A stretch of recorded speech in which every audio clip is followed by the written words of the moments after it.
May nangyari ba kagabi? Ang aga mo kasing umuwi. Nagkasakit kasi yung kaibigan ko kaya kailangan ko siyang alagaan.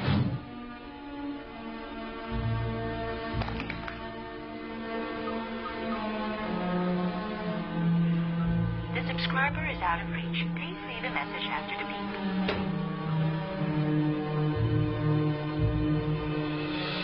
Anong flowers ba ang gusto ng parents mo? I guess kahit ano. Sigurado matutuwa na yun, makita ka lang nila. Kahit na bumili pa rin tayo. What do you think of these? Maganda. Ito na lang kaya. Mag-taxi na lang tayo, baka malanta yung flowers. Hindi na. May kotse maghahatid sa atin. Ano?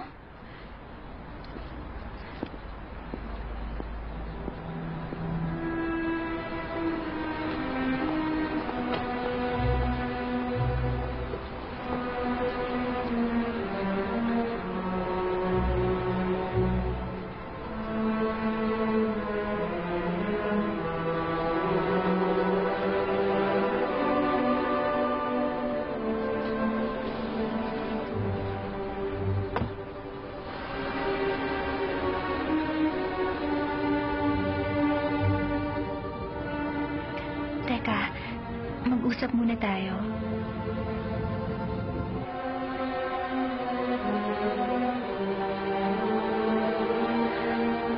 Sino ba yung taong yun?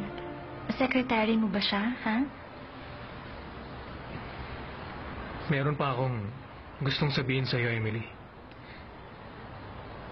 Di ba aware ka naman na iti-take over ng Mondo Group ang hotel eh? Oo naman. At alam mo rin na may mas mataas pa kay Chairman William Jiang, di ba? Tinutukoy mo ba yung anak ni Chairman Song? Yung batang director din ng Mondo Group ngayon? Sorry kung sinikreto ko sa'yo. Ako ang taong yan. Papa ko si Chairman Arthur Song ng Mondo Group. Anong sabi mo? Please leave a message after the beep.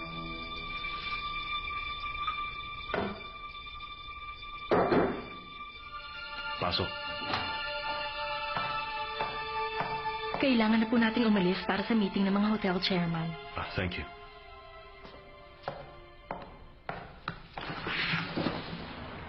I'm really sorry.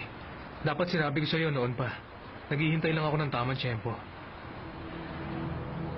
Wala akong intensyong manloko. Gusto ko lang na makilala ako ng tao bilang ako at hindi anak ng kung sino. Teka, iniisip mo ba na ako yung klase ng babaeng kaya mong paikutin at lokohin? Ganun ba yon? Mali ang pagkakaintindi mo. Hindi yun ang ibig kong sabihin. Paano mo nagawang magsinungaling sa akin, Marco? Ibig mong sabihin na nagkakilala tayo. Nung kumain tayo ng spicy rice cakes at stuffed sausages sa kalye. At nung niyakap mo ko sa Jeju Island. Lahat ng yun ay isang malaking kasinungalingan. Emily.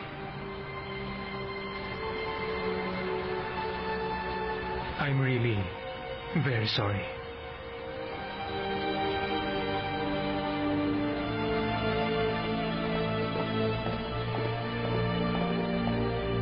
Tawagan mo na. Gusto ko makausap si Emily. Mahirap ba yung pinagagawa ko sa'yo, ha? Kung gusto niyo po, kayo na lang ang tumawag sa kanya, sir.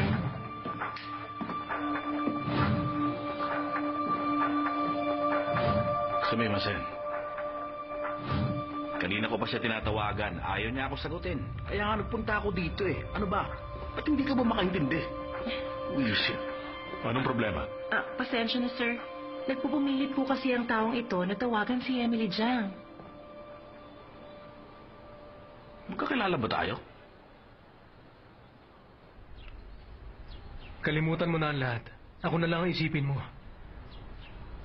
Hindi mo pa ba naiintindihan? Ginawa ko yan para makakilala ng katulad mo. Oo na, alam kong ibig mong sabihin. Pero kasi... I love you.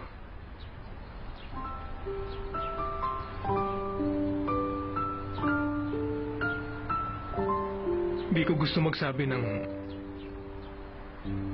Nararamdaman ko. Lalo na sa ganitong sitwasyon. Pasensya ka na talaga, ha? Pero totoo yun.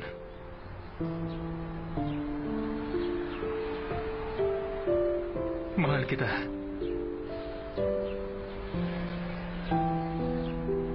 Yun na lang maisipin mo, pwede? Okay ba sa'yo yan?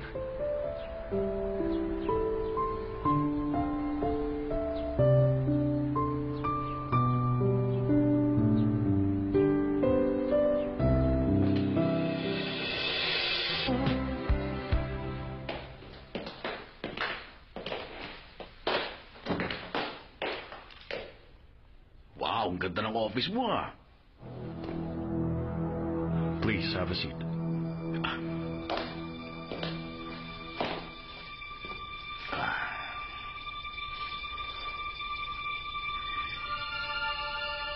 Pwede bang huwag mo naman akong tignan ng ganyan?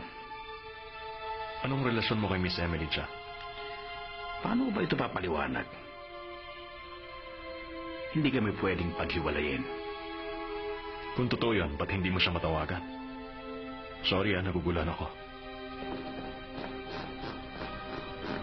May utang siya sa akin. May mga binigay ako sa kanya kaya siya nagkautang. Meron pa ba siyang ibang utang maliban sa pera? Hinahangaan kita bilang chairman ng hotel na ito. Ang galing, natumpok mo. Well, simple lang naman ang gusto ko. Pera lang naman ang pwede kong habulin kay Emily at wala nang iba. Yun ba ang gusto mong malaman? Kaya sana intindihin mo na lang, huwag mo nang palakihin pa ito.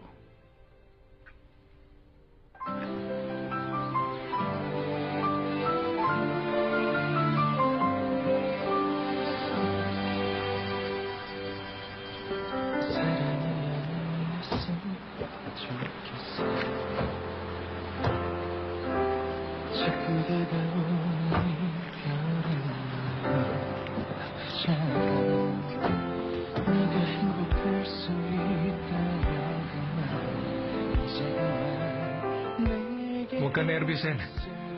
Basta't magpakatotoo ka lang. Okay na yun. Salamat.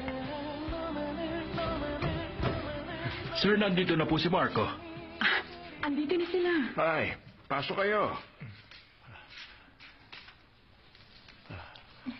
I'm very glad to meet you. Sandali lang. Kilala kita. Magandang araw po. Ako po si Emily Jang. Para po sa inyo. Nagkita na ba tayo noon? Opo, natatandaan ko sandali lang po tayong nag-usap. Ma, nagkakilala na kayo dati? Tama ka.